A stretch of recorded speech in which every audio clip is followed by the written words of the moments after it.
Welcome to Arizona Roundup with Stuart Rosebrook at Sharlot Hall Museum in Prescott, Arizona. My special guests today are Celia and Bill Osborne, and we are talking today about Frontier Christmas and Sharlot Hall Museum. And Bill and Celia, welcome to the show. Thank you. Happy to be here. Fantastic. Yes, thank you. So I always like to try to start our shows out a little bit about getting to know my guests. And Bill and Celia, tell me a little bit about how your professional career brought you to Prescott, Arizona. Well, actually, it was the end of our professional careers because we retired and moved up here. Well, where did you retire from? From Phoenix. And we had, one of the reasons we came up here is because Prescott has such a great cultural life. And we knew that there was a theater, and the first thing we did was contact the theater. So was radio and theater in your life before you came to Prescott? Somewhat. Yeah. Bill had been on the radio, and I had done voice work on the radio. But we really got into radio theater 8 years ago when we moved up here. So do you tell me a little bit about what your voice work and your radio work in the Phoenix area? Well, for a while I was a disc jockey at KXTC, which and KJ. And KJ, which was a jazz station, and KJ was a country western station. Right, K-Triple-J. Yeah, and I was a disc jockey for a while, but then I shifted to be the production manager. I was write all the commercials and produce all the commercials. That's fun. I did a whole lot of commercials and all the drop-ins for the disc jockeys. I like it. I was at Channel 3 from 86 to the end of 88, working on the assignment desk at Channel 3. So sounds like in the 80s you would have been doing a little bit of this your radio work in the Phoenix area? Yes. Yeah, it was in the 80s, and it was in the old Channel 5 studio, the one that Wallace and Labmo used to be on. Oh, yeah. Yeah. Great history and heritage. And so were you raised in Phoenix? Is Phoenix your hometown? Or did you guys end up moving out west for your careers? Well, actually, we both come from New Jersey. We grew up together. And Bill's family moved out in 67, and then I moved out to be with him in 74. So where in New Jersey did you all grow up? North Central. All right. The Morristown area. All right. Yeah, I have family from, my grandmother was from the Bronx, and my grandfather worked in advertising in New York for many years. And then, my mother was from the Bronx. Yeah, so there's, I always like to find it, I like to tell people that, Sharlot Hall was not dropped into Prescott from an alien, spacecraft. She came here as a young girl on the Santa Fe Trail from Kansas. And so all of us have a story that brought us to Prescott, Arizona. And we're very fortunate that Bill and Celia, your path, your creative path in your life brought you here to Prescott. And so when you were growing up in New Jersey, your parents obviously grew up in the radio era.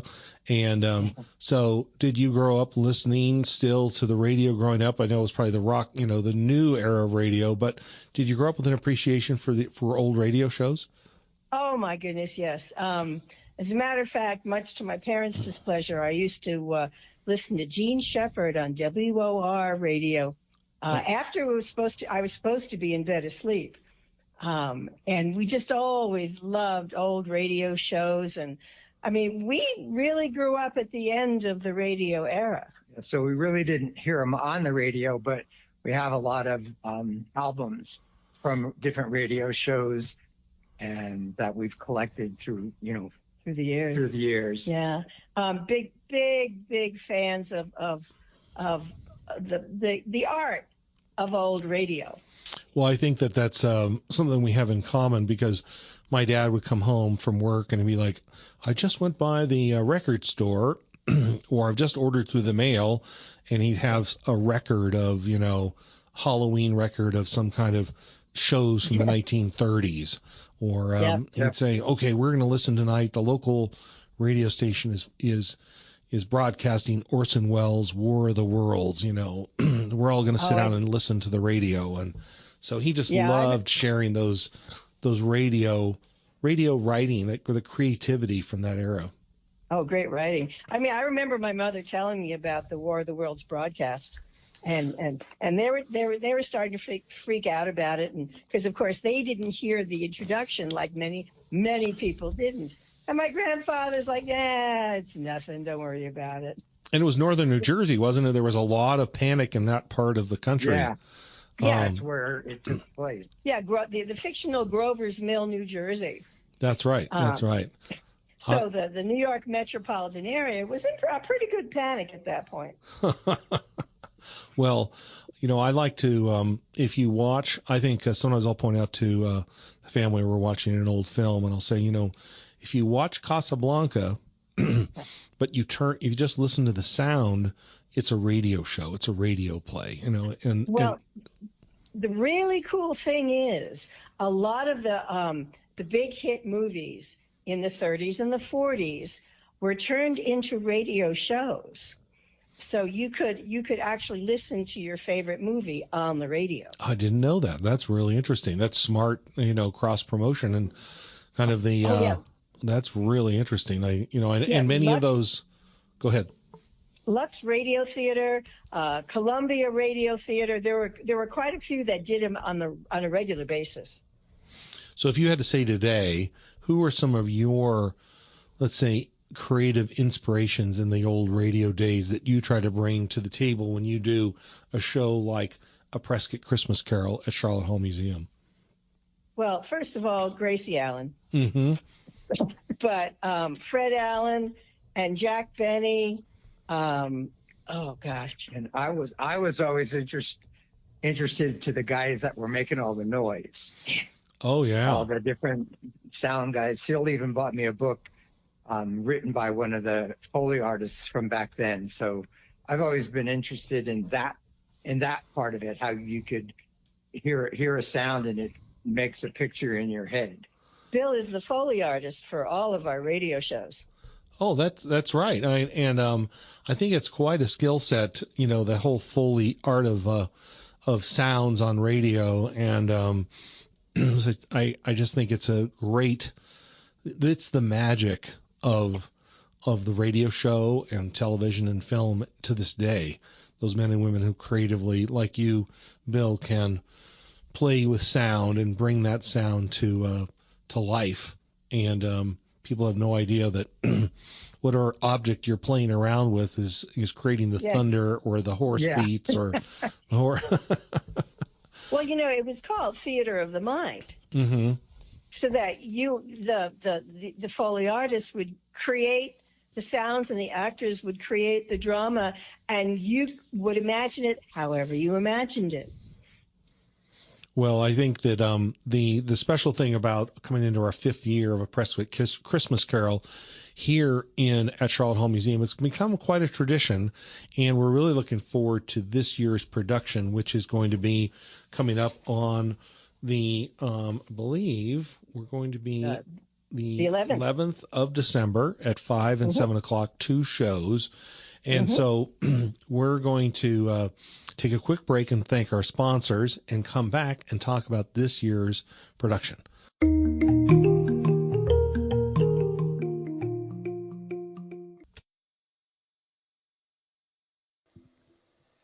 And thank you, Stuart, and thank you for all of the good things you have in store for us. And thank you, Osbornes. We look forward to the show. That's right. It is the Charlotte's Live Radio Theater, and it presents A Prescott Christmas Carol starring local theater talents. And that is Thursday, the 11th of December. Thursday, December 11th, 5 p.m. and 7 p.m. at the Sharlot Hall Museum. And the tickets are $25, and it will certainly be well worthwhile. So join us for a festive Readers Theater night featuring a beloved Christmas classic performed in the style of an old-time radio show. Expect audience participation, nostalgic sound, and a wonderfully eclectic cast of local talent. We're excited to welcome Lisa LaChapelle, Dandos, host of Lisa Live on KYCA Radio, along with a special addition to this year's cast, Jason Zinzilatia. I hope I got that right, but he's the president and general manager of Prescott Broadcasting.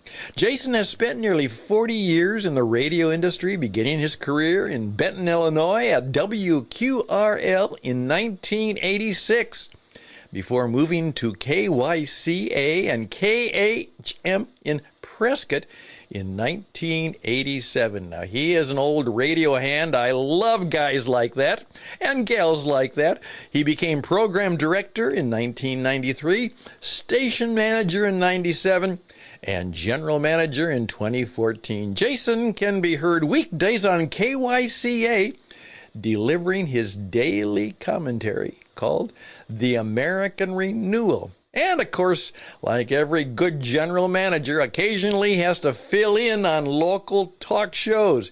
You always have to be ready to help your staff out. A lifelong fan of the golden age of radio, Jason especially enjoys, oh my, Jack Benny and Gunsmoke. So join us all for a lively, nostalgic evening that brings classic radio theater to life with a modern Prescott twist. I wish I could be there. Now back to the program.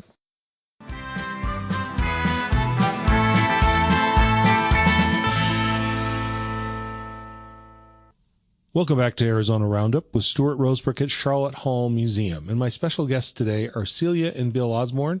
They are the producers behind Charlotte's radio theater production, A Prescott Christmas Carol, which is going to be held December 11th at 5 and 7 o'clock, when Bill and Celia bring a little bit of Charles Dickens to Prescott, Arizona and Sharlot Hall Museum.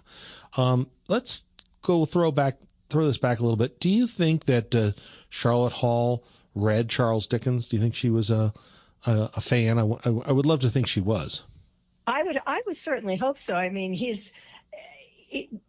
when she was around, it was already old literature. It was not new, but it was his works were considered classic even then, I'm sure. Right, and A Christmas Carol, it's one of his, probably his, I'm not going to say definitively, one of his shorter novels, and yes. Well read, well loved, and credited for re-inspiring the Christmas celebration in Great Britain. As a matter of fact, yes, it was the start of many traditions. We're not doing the pure Charles Dickens because this is a Prescott Christmas Carol, right? And the audience will hear a lot of very familiar references and familiar Prescott names in the production. So was this one of your first adaptations of Dickens to an Arizona story, or doing Dickens as a radio show? This is the only one. This is the only one. All right. Generally speaking, when we do our radio shows, we hearken back to early radio. Right. Yeah, this is the first time we're actually going to the 19th century, where there was no radio. Right.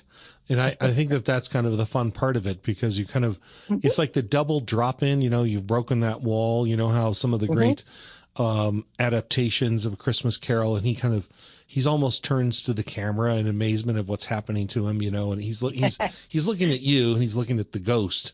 And there's such great characters that you all have helped adapt to this script for A Christmas Carol. Let's talk a little bit about how you helped adapt it and broaden it to this, and the length of the play this year. Is it a little longer from last year? Is it the same script? Have you updated the script? Tell us a little bit about the production this year. Oh, no. As a matter of fact, every year I update the script. And this year, it'll be about 45 minutes or so.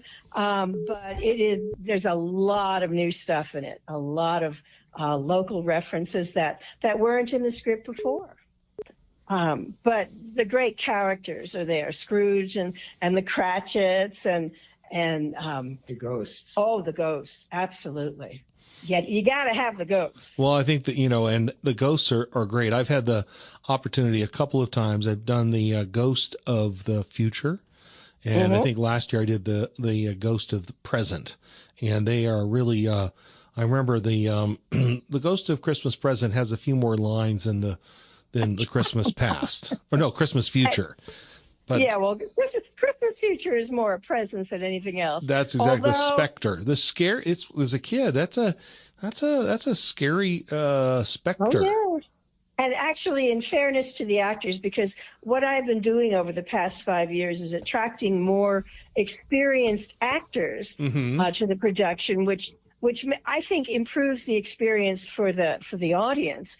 And so, as also to make it more fun for the actors, I gave the Christmas Future a couple of extra lines.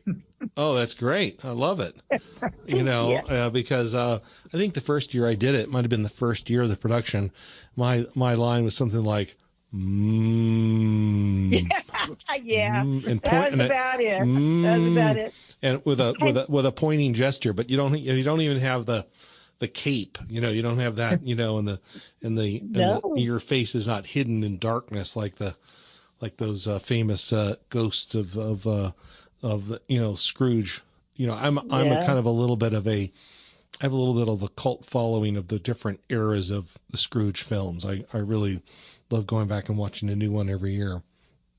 Well, we are firm believers that when the cast is enjoying themselves, the audience will enjoy themselves. So we also make sure that it's fun for the actors.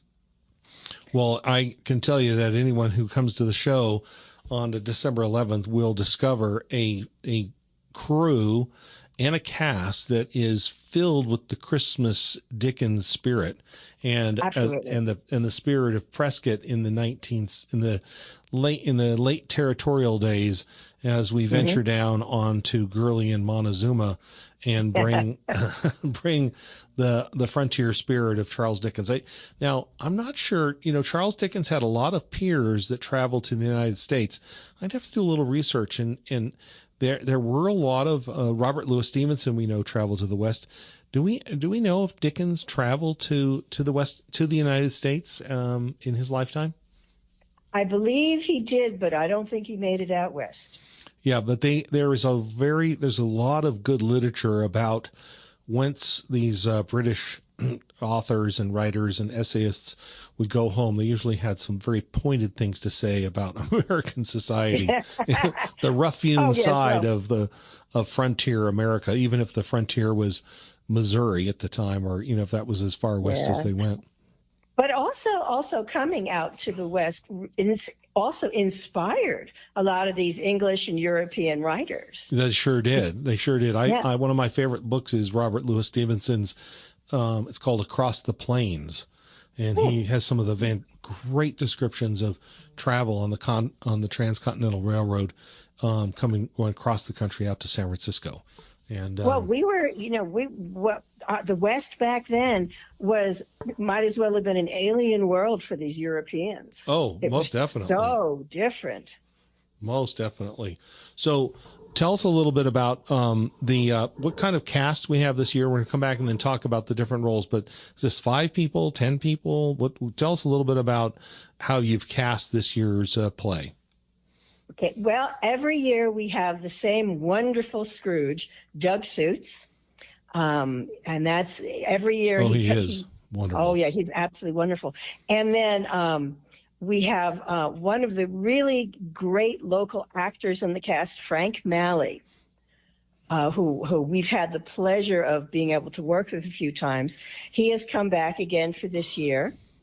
And I have a kind of a regular group of actors that do all of my radio shows. A wonderful group of people to work with who just really get into their characters. Mike McDowell, Pat Buckley, Chris Chiotras. And then we also have Rebecca Riffle-Bacody, who is the managing director of the Prescott Valley Performing Arts. Oh, wonderful.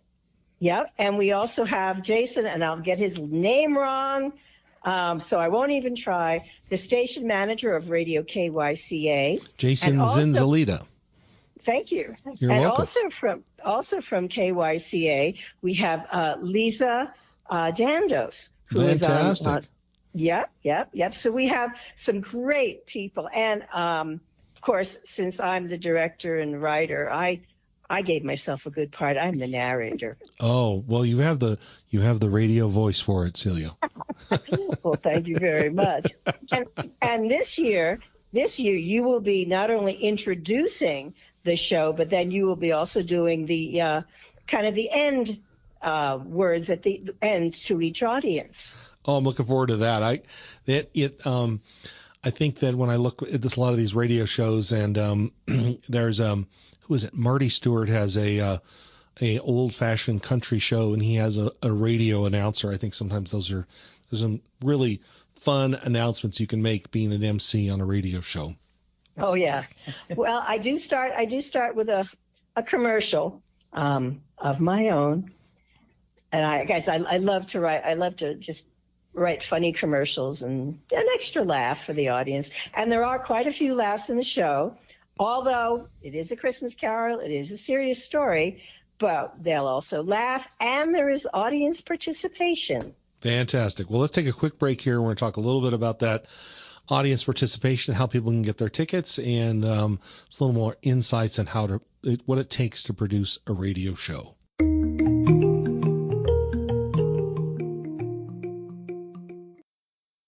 And the program keeps getting better and better. Thank you, Stuart and Celia and Bill. The stories are still yet to come. Hey, this is a thank you to our sponsors. And guess who? You! We want to thank you profoundly for all of you who participated in the Tuesday giving to the Sharlot Hall Museum. We reached our goal, and we are so thrilled by your contribution and your support. So thank you very, very much for doing that. And by the way, if perhaps you're still motivated to help us out, we would be glad to do that. If you can get us to us by December 31st, it'll still go in the way of your tax contribution and deduction. And of course, it will help us prepare for a better year yet to come at the Sharlot Hall Museum. Also, our food pantry is open until the first week of January, and very much we want to thank Blind Brothers of Arizona who are helping us with that project, and we would welcome your participation in the food pantry. Obviously, in this time and age of much prosperity for many and difficulty for many, we want to make sure that we bring the prosperity and the need together, particularly to make sure that, of course, nobody goes hungry. That's certainly the cowboy way. We want to make sure there's chow for everybody. So please help us out with the food pantry, and we thank you for that. Well, now it's time to get back to the program and more stories, and make sure you're making plans for that radio show to come. Don't miss it.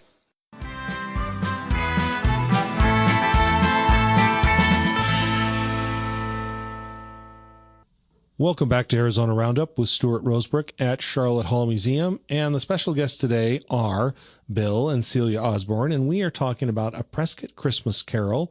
It's coming up at Sharlot Hall Museum on December 11th at 5 and 7 o'clock. There are two performances that evening. You can get your tickets at charlottehallmuseum.org. That's charlottehallmuseum.org. And just before the break, we were talking a little bit about this great cast and some of the humor that Celia writes into her shows. But I thought we'd talk a little bit, Bill, about, the art of putting on a radio show. It's not a simple thing to do. So what are some of the tricks of the trade that you and Celia bring to the table as you've been producing radio shows the last 8 years? Well, you've got to figure out, first of all, I write a script with a whole bunch of cues, and Bill's got to figure out how to make it work. Yeah, how to find the right sound and get it in the right place. And the actors need to leave a little space for the sound effects to come in, but we don't want dead air. So it's kind of pretty tight. We do a few rehearsals, and then we're ready to go. The nice thing about it is it can be rehearsed quickly because nobody has to remember lines. Yeah. So have you begun collecting the objects and sound makers that you use, that your traveling trunk of tricks?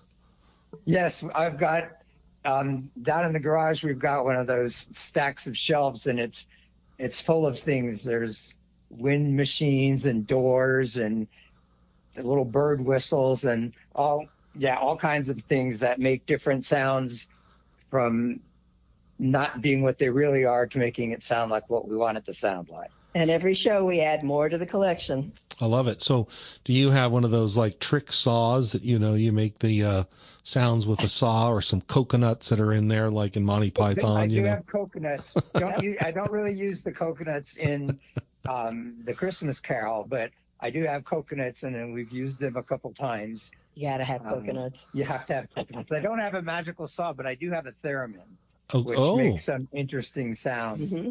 Yeah. So we have quite a few things, collection of kazoos and bugles and different sized bells. Oh yeah. Yeah, all kinds Cricket. of things.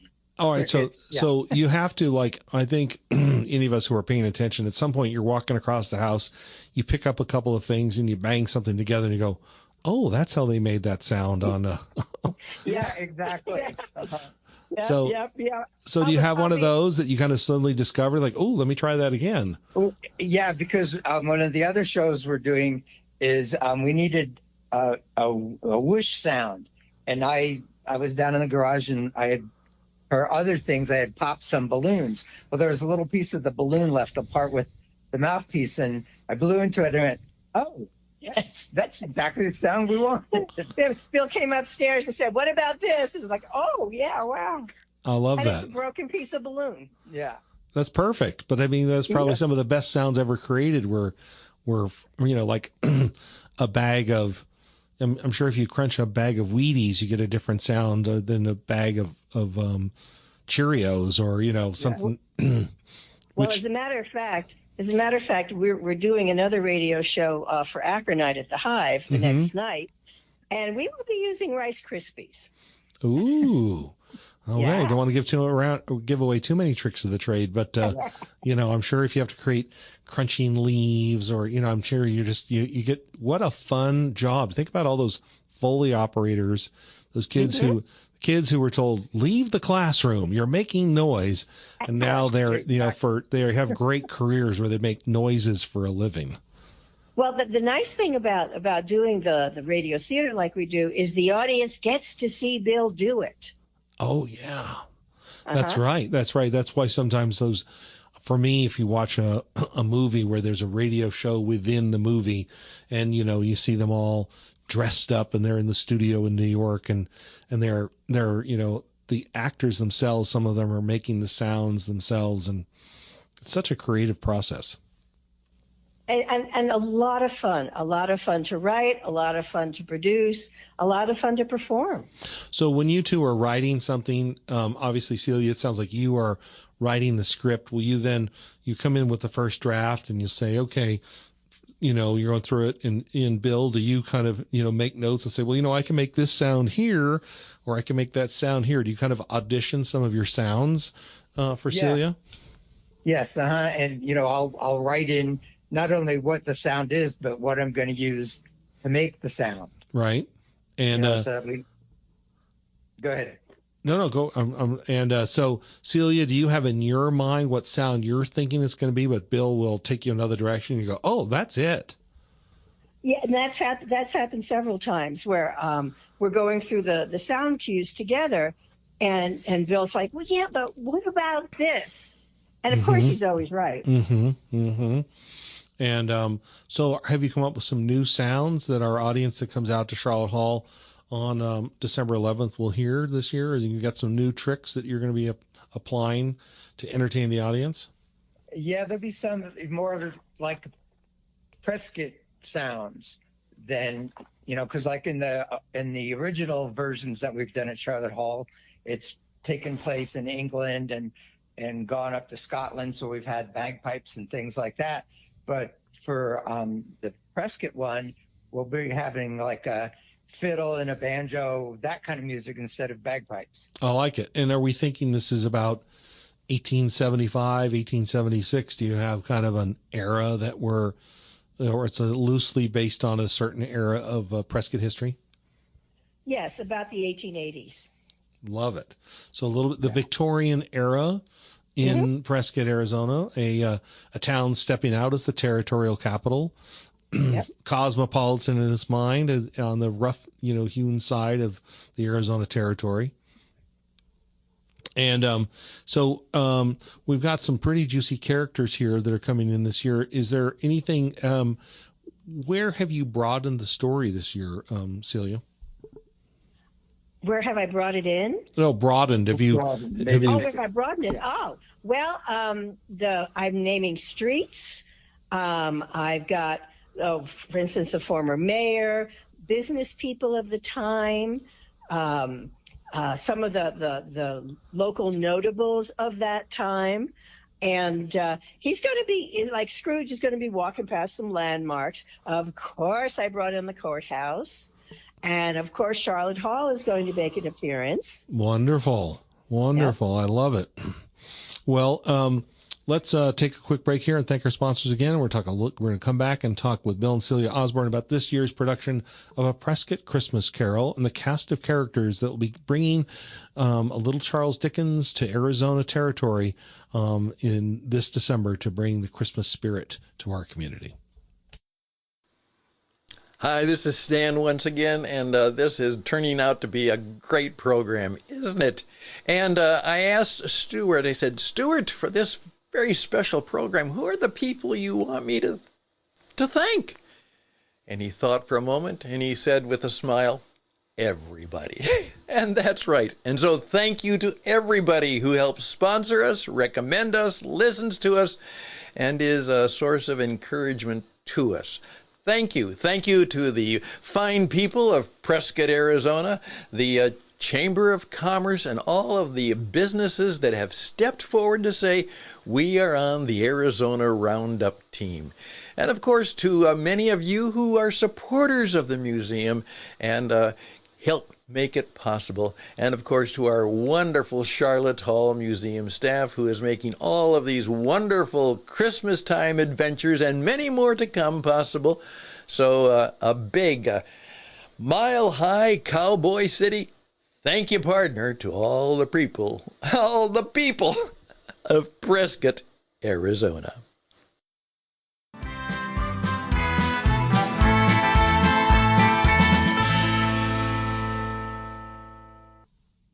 Welcome back to Arizona Roundup with Stuart Rosebrook at Sharlot Hall Museum.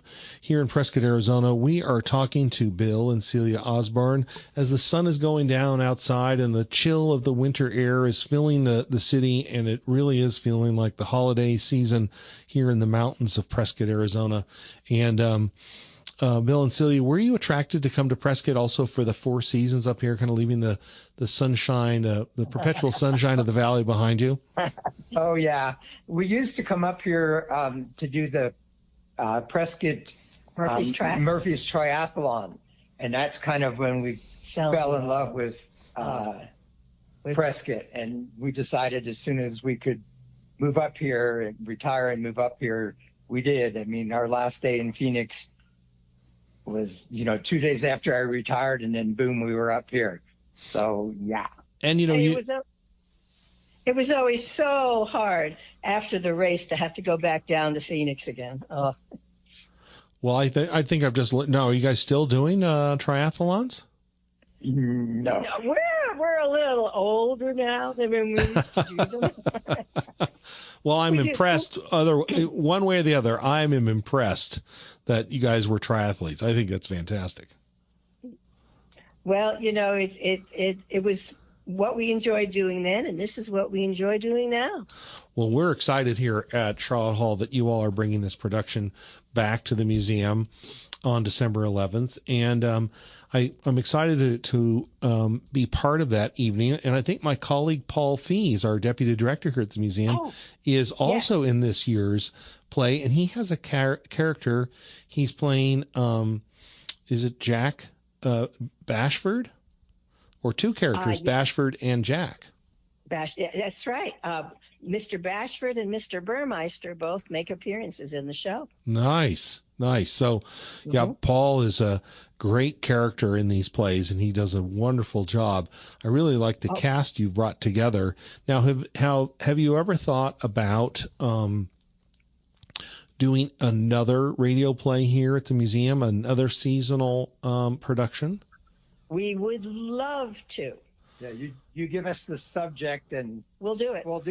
Well, I have talked to some other folks around town about radio shows, and with all the interest in podcasts, I think there's a renewed interest in radio, just as there's a renewed interest in vinyl records. People are realizing that everything digital isn't gold, and that the analog personal experiences that it comes across when you do a radio production is, it's radio theater, and it's I think an art form that needs to be saved. And you guys are at the front end of that here in the Prescott area. Where else You have just hit the nail on the head. That is exactly what our mission is, to revive this art form. Well, I'm looking forward to working with both of you on that, because, as I say, I will tip my hat to my father's passion for radio and radio writers. And there wasn't more than once where he'd say, well, son, Gunsmoke started on the radio. And, a lot of these writers of early television, they were radio writers. He said, so listen to the film or listen to the TV show as a radio writer. If you want to understand writing, sharp, tight writing in a half-hour show, he said, listen to the writing. And it's all about the writing. It really is. You can have a wonderful cast, but if you have bad writing, it's not a good show. And Foley operator that brings the sounds quickly to set the mood. I'd like to, if you don't mind, give a little plug. Our production company is called Purple Iris Radio Theater. And how can we find out more about Purple Iris Radio Theater? Whenever we have a show, we have flyers. We're on social media. And I would say just watch for us. I won't go into detail, but there is hopes that we will actually be on the radio next year. Well, I think that trying to doing a simulcast of this radio show would be the ultimate compliment, both to the subject, to the cast, but especially our production team, you all that are bringing life to it, because I believe it deserves a lot more people to listen to it as it's created. And, it's been off radio for its first 5 years, but it's time to bring it to the radio. And, we'd love to. And, the thing is, we really believe that there's a lot of people out there who would really enjoy radio theater if they only knew about it. Well, let's make a pledge to have you guys come into my office here, where I've got my roadie board set up, and we can do a little taste of some radio production right here at Sharlot Hall Museum. And I'm eager to work with you all to come up with some subjects where we can expand from one radio show a year to maybe 2 or 3. I think that our audience here in Prescott enjoys coming to hear A Prescott Christmas Carol. And, our seating here is limited. We hope people will get their tickets, come dressed up for the holidays. We're going to have hot chocolate and hot cider and some cookies. And it's just a few days after, the Acronite, which is 2 days out, is the day after our radio show. The week before is the holiday Christmas parade, followed by the courthouse lighting and Frontier Christmas here at Sharlot Hall. So to really embrace the full Christmas City experience here in Prescott, you need to go to the parade, the courthouse lighting, Frontier Christmas here 6 to 8:30 on Saturday night the 6th here at Sharlot Hall Museum. Come to A Prescott Christmas Carol, produced by Bill and Celia Osborne at Sharlot Hall Museum. And then Acker Night that Friday night here in Prescott. And where will you be performing that Friday night? We will be at the Hive in the back room. And the Hive is down on Cortez. That's the art center, isn't it? Kind of an art co-op down on Cortez? Yes. Oh, yes, it is. Wonderful place. Some fantastic art that they'll be able to see also. Well, I think that Sharlot Hall herself would really embrace this production.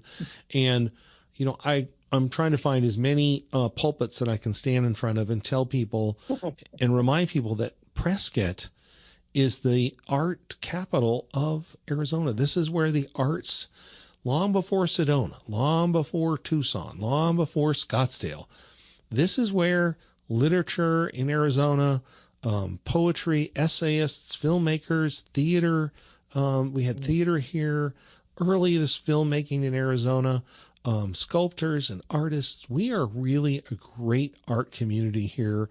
It's a center of culture here in Arizona, and we are so lucky that Bill and Celia Osborne are part of that community, bringing their passion to radio theater and to our community and to Sharlot Hall. How many productions are you doing right now per year? I don't know, 3 or 4, something like that. We seem to do 2 every December. 3 or 4, possibly more, and we're looking to really expand next year. No, I'm sorry, we did 4 or 5 this year, I think. Yeah. Great. Well, we were talking earlier about growing up in New Jersey and in your childhood. Are there some holiday memories you have growing up in New Jersey that are just special to that time that you bring to the audience here at Sharlot Hall? Some of those childhood memories that are just make you smile, that you bring to the table here. I'm going to ask you, Bill, and then we'll let Celia have the final word of the show. I just remember the snow, because we don't get a lot of snow here, and I just remember the snow, putting on hats and mittens, and back then the snowsuits were made out of different material, and you get the little ice balls all over it and everything like that. Then you walk into the house and make a big puddle. You remind me of Gene Shepard just describing that right there, the Christmas story. Yeah, that's true. Yeah. And how about you, Celia? When you said that, I immediately had the same thought as Bill. It's a special time of year where you just get all bundled up, and you go out and you play in the snow, and you come in and you have hot chocolate. And that was something we missed in Phoenix. And being up in Prescott with 4 seasons of the year, we get to enjoy the holiday feeling again. Well, we hope everyone will get themselves bundled up and come out to experience some of that holiday feeling here at Sharlot Hall Museum on December 11th at 5 and 7 o'clock for 2 performances of A Prescott Christmas Carol produced by Celia and Bill Osborne for the museum. We go to charlottehallmuseum.org to get your tickets today. They're $25 a piece, and we hope that you'll come out and experience this wonderful radio production. It takes you back to yesteryear in Prescott in the Victorian era of the 1880s, A Prescott Christmas Carol. Thank you, Bill and Celia, for being on the show today. Thanks for having us. You're very welcome, and we'll have you back on the show here very soon. And with that, thanks for listening to Arizona Roundup with Stuart Rosebrook at Sharlot Hall Museum.